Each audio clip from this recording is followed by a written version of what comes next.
gimana pun kualitasnya kuat-kuat sama, soalnya Fadil juga lagi menguatkan diri untuk jadi lebih baik juga.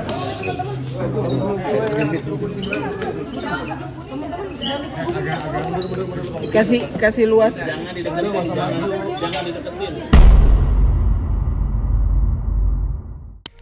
Sidang panjang yang menyeret nama selebgram kontroversial Fadel Bajideh akhirnya mencapai titik final. Vonis resmi telah dijatuhkan dan publik pun terhenyak.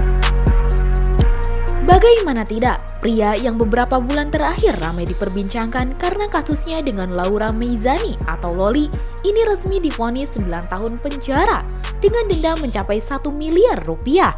Syok gak tuh? Namun, apa yang sebenarnya terjadi di ruang sidang? Bagaimana reaksi keluarga hingga kuasa hukum Fadel? Apa benar sampai ada yang pingsan di lokasi?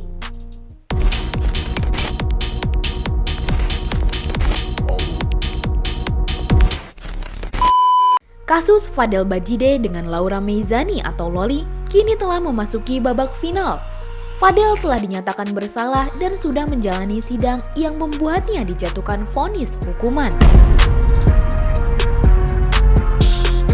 Dalam sidang putusan yang digelar di pengadilan negeri, hakim dengan lantang membacakan hukuman kepada Fadel.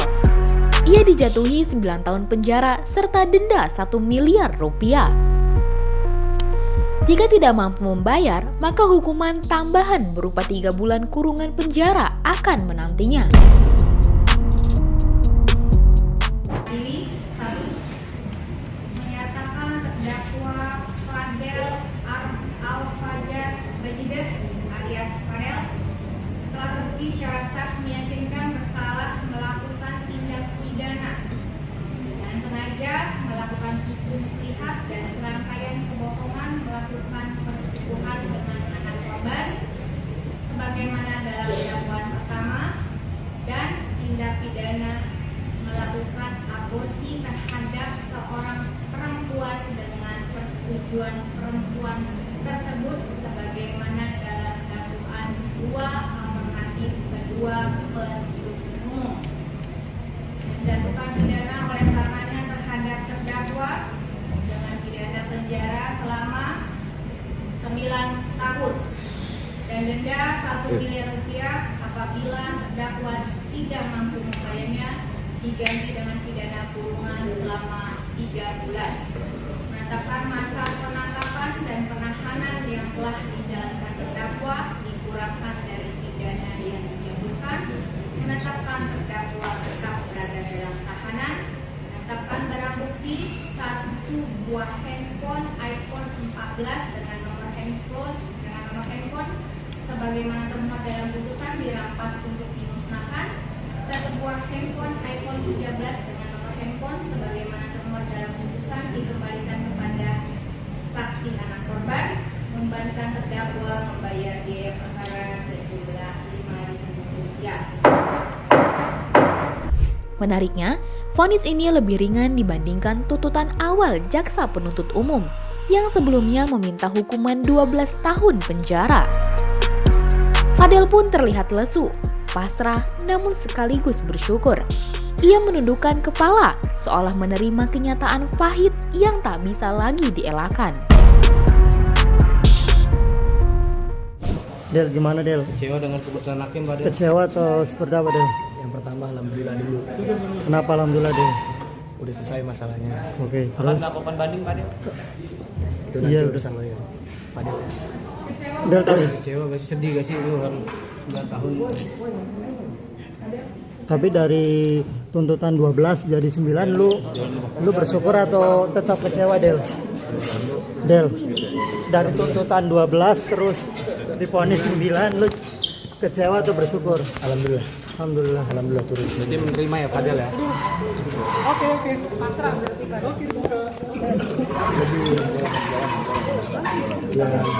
Kurang doa aja. Namun momen paling menyayat hati justru terjadi tak lama setelah vonis dijatuhkan. Ibunda Fadel yang sejak awal hadir di ruang sidang dengan wajah penuh harap, tiba-tiba tak kuasa menahan emosinya. Ia pingsan di tempat, membuat suasana sidang semakin kacau. Tangisan keluarga pecah menyadarkan semua orang betapa beratnya beban yang harus ditanggung.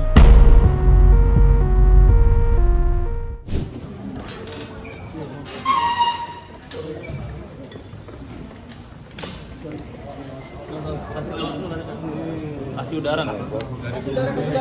Jangan dikerumunin. Lepas.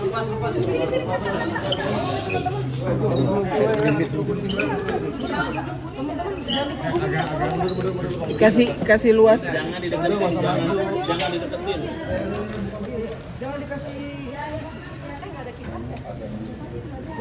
Tutup.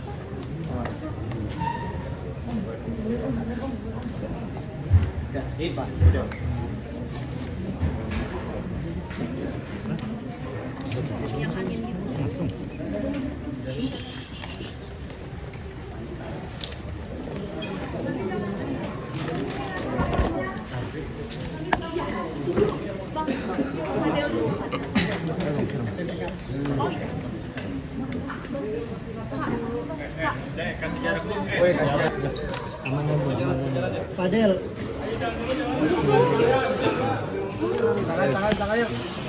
Fadel. Fadel.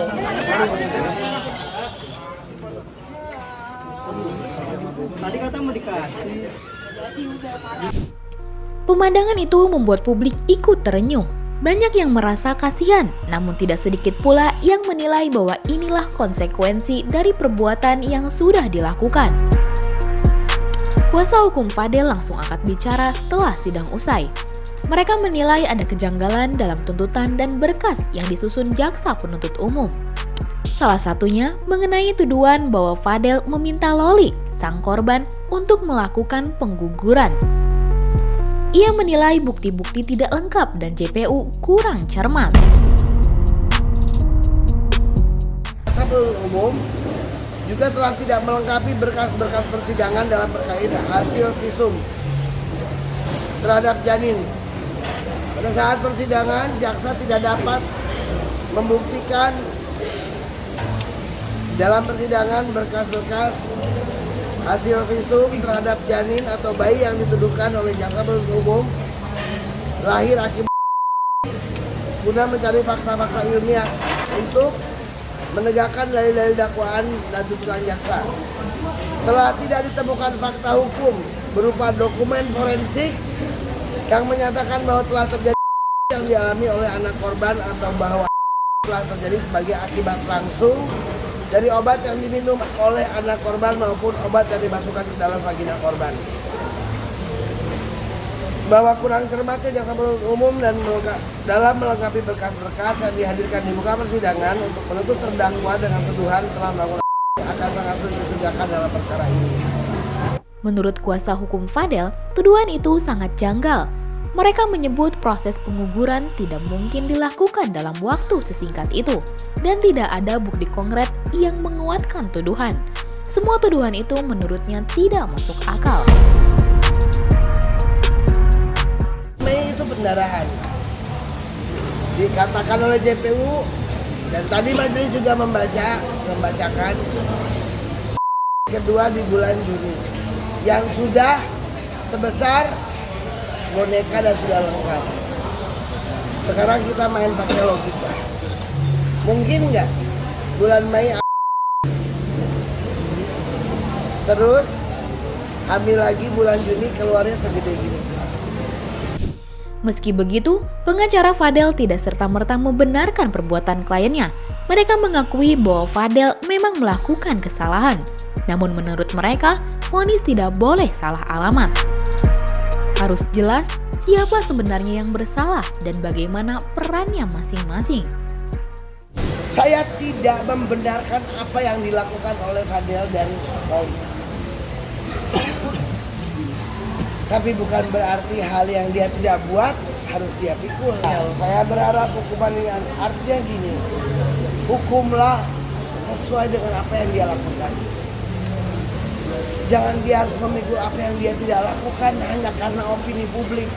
Publik ini nggak tahu persidangan, makanya saya buka fakta persidangannya. Ini isi pledoinya. Dan tadi kalian semua dengar kok dibacain sama majelis kan? Siapa yang memesan obat?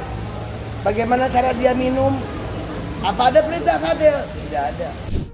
Kasus ini menjadi pelajaran besar bagi banyak orang, khususnya para anak muda yang hidup di dunia hiburan dan media sosial. Popularitas dan gaya hidup mewah tidak akan ada artinya jika berakhir dengan masalah hukum yang berat. Fadel kini harus menjalani 9 tahun penuh penderitaan di balik jeruji dan membayar denda fantastis yang nilainya mencapai miliaran rupiah. Dari kasus Fadel, kita belajar bahwa hukum tetaplah hukum. Tidak peduli siapa orangnya, kesalahan akan tetap diganjar hukuman. Kini, hanya waktu yang bisa menjawab bagaimana nasib Fadel Bajideh selanjutnya. Bagaimana menurut kamu? Apakah ia akan menerima putusan ini dengan lapang dada atau mengajukan banding dan upaya hukum lanjutan? Coba tulis pendapat kamu di kolom komentar ya. Jangan lupa subscribe, like, dan share video ini supaya makin banyak yang tahu sisi lain dari berita yang viral. Sampai jumpa di kupas tuntas berita hiburan selanjutnya bersama Igini.